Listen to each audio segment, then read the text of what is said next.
सच्चिदानंदरूपाय विश्वोत्पत्त्यादिहेतवे तापत्रय विनाशाय श्री कृष्णाय वयम नमः। सच्चिदानंद स्वरूप भगवान श्री कृष्ण को हम नमस्कार करते हैं, जो इस जगत की उत्पत्ति, स्थिति और विनाश के हेतु तथा आध्यात्मिक, आधिदैविक और आधि भौतिक तीनों प्रकार के तापों का नाश करने वाले हैं। उन ईश्वर को हम नमस्कार करते हैं। मेरे भाइयों बहनों, राधे कृष्ण। मेरे सनातन धर्म महिमा चैनल में आपका स्वागत है। ये मेरा पहला आध्यात्मिक वीडियो है। अगर आपको पसंद आए तो चैनल को लाइक सब्सक्राइब जरूर करें। दोस्तों, सनातन ये कोई साधारण शब्द नहीं, पर ब्रह्म परमेश्वर ही सनातन है। उनके दिए निर्देश को मानना सनातन धर्म है। पुराणों जैसे भागवत, रामायण, भगवत गीता से मिलने वाली सीख जिस रास्ते को जो मार्ग दर्शन करवाती है, वही सनातनी मार्ग है। इन पुराणों, वेदों, शास्त्रों के लिखे अनुसार कर्म करना ही सनातन धर्म का पालन है, और उन कर्म से जो फल प्राप्त हो वही सनातन धर्म की महिमा है। संसारिक कर्म करने से मिलने वाले फल नाशवान हैं, दिखाई देते हैं, जैसे धन, दौलत, जमीन, संतान, व्यापार आदि। किंतु जो फल सनातन धर्म अर्थात वेद, शास्त्र, पुराणों में लिखी कर्म करने से प्राप्त होता है, उसका कभी नाश नहीं होता। वो दिखाई तो नहीं देता, किंतु होता असाधारण है, दैविक है, ईश्वर द्वारा दिया गया। जैसे भक्ति, शांति, संतुष्टि, आत्मरक्षा, सकारात्मक ऊर्जा, आत्मविश्वास, ईश्वर दर्शन आदि। संसारी कर्म फल की तरह सनातनी कर्म फल से भी धन, दौलत, प्रतिष्ठा की प्राप्ति होती है। फर्क इतना है, संसारी कर्म फल से मिलने वाले धन दौलत में लोभ, मद, लालच, अहंकार, अशांति, असंतुष्टि भी मिलती है, और इसके कारण संसारी फल का शीघ्र नाश भी हो जाता है। किंतु सनातन धर्म निभाने से मिलने वाले फल स्वरूप धन, प्रतिष्ठा में अहंकार और मोह, लालच, किसी प्रकार की आसक्ति नहीं होती। यह कर्म फल सनातनी परब्रह्म द्वारा दिए जाते हैं।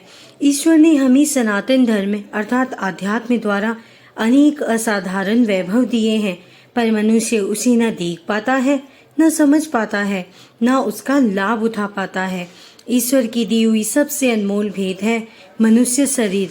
जी हाँ दोस्तों, मनुष्य शरीर केवल मांस और हड्डियों का पुतला नहीं है। पंच तत्व से निर्मित मनुष्य शरीर, परमात्मा का अंश रूपी आत्मा लिए जन्मने वाला मनुष्य शरीर, 84 लाख योनियों में अति दुर्लभ मनुष्य शरीर, ब्रह्मांड को, संसार को बनाने वाले ईश्वर को पाने की क्षमता रखने वाला मनुष्य शरीर, मोक्ष और मुक्ति का एकमात्र जरिया मनुष्य शरीर, एक दिन पंच तत्व में ही मिल जाने वाला मनुष्य शरीर, गुप्त रहस्यमयी शक्तियों को धारण करने वाला मनुष्य शरीर। जी हाँ दोस्तों, मनुष्य शरीर के बारे में साधारण लोग इतना ही जानते हैं कि यह संसारी जीवन बिताने का जरिया, धन दौलत, प्रतिष्ठा पाने का, सुख दुख से सेहत सहते हुए एक दिन मृत्यु को प्राप्त होना है। किंतु सिर्फ इतना ही जरिया नहीं है मनुष्य शरीर। साधु संत, महात्मा व्यक्ति ये जानते हैं, जो मनुष्य हरि कृपा से पुराणों का अध्ययन करने वाले हैं, वे भी ये जानते हैं कि मनुष्य शरीर साधारण नहीं, बल्कि कई असाधारण गुप्त रहस्यमयी शक्तियों से भरा हुआ है, जो संसार से परे दैविक शक्तियां हैं। मनुष्य जब तक इन्हें नहीं पहचानता, इन्हें नहीं जगाता, ये मनुष्य के ही भीतर अचेत और अदृश्य रहती है। आध्यात्म अनुसार इन शक्तियों को जागृत करने के लिए जो क्रिया है, उसे आप और हम सभी जानते हैं, किंतु उसकी उस सीमा तक हम नहीं पहुंच पाते। उसकी असली सीमा का, उसकी असली शक्ति का हमें पूरा ज्ञान नहीं है। इसलिए उन गुप्त शक्तियों को जागृत करने वाली जो शक्ति है, उसका उपयोग, उसका पूरा लाभ हमें नहीं मिलता। वो और कोई नहीं बल्कि मेडिटेशन अर्थात ध्यान साधना की शक्ति है। जी हाँ दोस्तों, मेडिटेशन ये वही पावर है जिसे आप और हम मेडिटेशन के नाम से जानते हैं और बहुत लोग करते भी हैं, पर क्या आप जानते हैं, यही वो शक्ति है जो आपके शरीर में छुपी रहस्यमयी असाधारण दैविक शक्तियों को जागृत कर सकती है।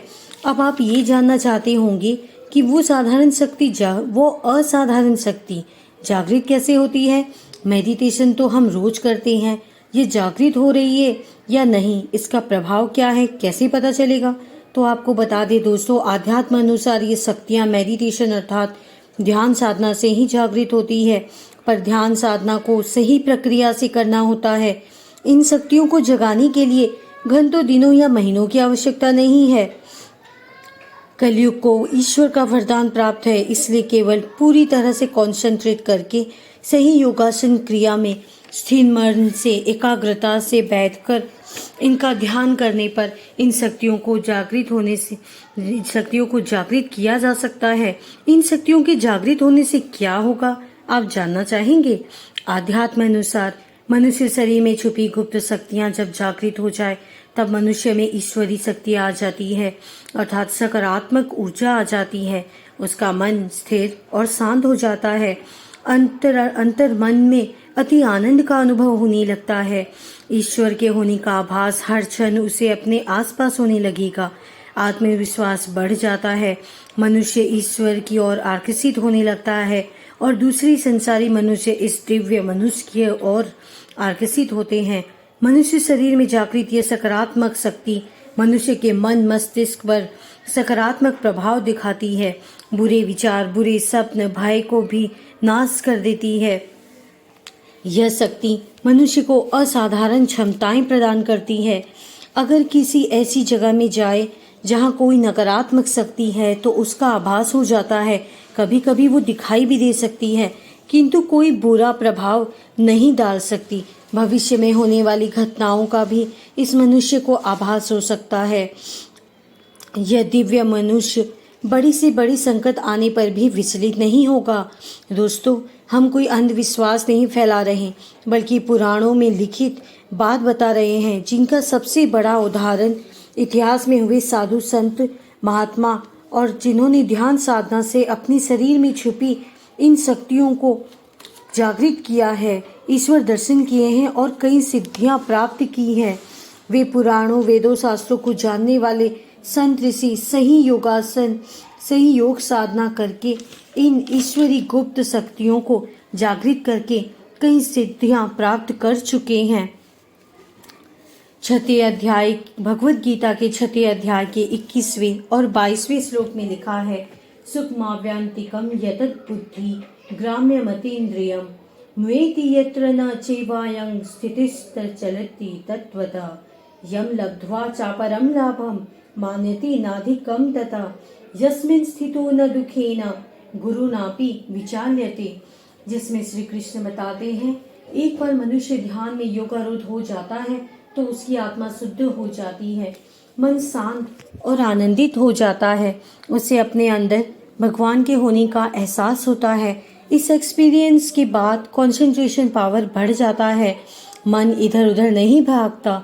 ऐसा योगी ध्यानी बड़े से बड़े दुख को आने पर भी परेशान नहीं होता, बड़ी से बड़ी संकट में भी विचलित नहीं होता, व्याकुल नहीं होता, अपना आपा नहीं खोता। मीन्स आपका डिप्रेशन मोड भी हमेशा के लिए खत्म हो जाता है। और दोस्तों, इन शक्तियों को जागृत करने के बाद में आपको एक अलग सी अनुभूति का आभास होता है, आपके चेहरे पर चमक आ जाती है, आप सदैव आनंद का अनुभव करने लगेंगे। संत और ऋषि इन्हीं शक्तियों को जागृत करके असीम सिद्धि प्राप्त कर चुके हैं और संसारी सुख से परे अलौकिक दैविक अर्थात ईश्वर के दिए हुए नाश न होने वाले सुख का भोग कर रहे हैं। मनुष्य शरीर दुर्लभ है दोस्तों, और इस शरीर में छुपी क्षमताएं असाधारण। अगर इस बात का आप प्रमाण चाहें तो एक उदाहरण लीजिए। एक साधारण मनुष्य को अगर उससे ताकतवर मनुष्य पकड़ ले तो वह स्वयं को छुड़ा नहीं पाता, किंतु अगर वही मनुष्य मानसिक रोगी हो और पागलपन का दौरा उसे पड़े तो उसे पकड़ने के लिए 5 से 6 लोगों का बल की आवश्यकता होती है। एक उदाहरण यह भी है कि रेस में दौड़ने वाला एक लड़का हार सकता है, पर उसकी क्षमता की गणना करें तो उसके पीछे अगर कोई कुत्ता दौड़े काटने के लिए तो वह दुगनी रफ्तार से, दुगनी क्षमता से अपने प्राण बचाने के लिए भागने लगता है। तो दोस्तों, अचानक कहाँ से आती हैं ये शक्तियाँ? किस तरह से ये असाधारण प्रभाव दिखाती हैं? मनुष्य शरीर में ईश्वरीय अंश आत्मा रूप में रहता है। इस कारण यह साधारण होकर भी असाधारण क्षमताओं से भरा है और गुप्त रहस्यमयी शक्तियों से भरा है, जिसे विज्ञान भी नहीं समझ सकता, क्योंकि आध्यात्म विद्या पुरातन है और विज्ञान का जन्म आधुनिक। रामायण कहती है दोस्तों, सकल पदार्थ है जगमाही, कर्महीन फल पावत नाही, जिसका अर्थ है ईश्वर ने हमें संसार में सब कुछ दिया है, पर हम मनुष्य इतने कर्महीन हैं कि उसका लाभ पूरी तरह नहीं उठाते, क्योंकि हम इस दोहे में लिखे पदार्थ को संसारी समझते हैं। पर यहाँ संसारी नहीं, दैविक पदार्थ की बात कही गई है, उन क्षमताओं की, उन शक्तियों की जिन्हें मनुष्य ध्यान साधना से जागृत कर ले तो असाधारण से असाधारण बन सकता है। पर दोस्तों, ध्यान की सही प्रक्रिया क्या है, कैसी है, किस तरह ध्यान शक्ति उन ईश्वरी शक्ति को जागृत कर देती है, ये जानने के लिए देखना ना भूले हमारा अगला वीडियो, जिसका नाम है ध्यान साधना की अनंत शक्ति। मनुष्य जीवन अनमोल है। आप इस वीडियो को देख रहे हैं, मतलब आप भी भक्त हैं, आप पर हरी कृपा है। इसलिए नहीं कि आप मेरी वीडियो देख रहे हैं, इसलिए कि हम इस वीडियो में हरि महिमा की चर्चा, प्रचार और प्रसार कर रहे हैं। हम भी भक्त, आप भी भक्त, इसमें न कोई शक। चलिए दोस्तों, मिलते हैं अगले वीडियो में। चैनल को लाइक सब्सक्राइब जरूर करें। आपसे विदा लेते हैं। राधे कृष्णा। सच्चिदानंद रूपा।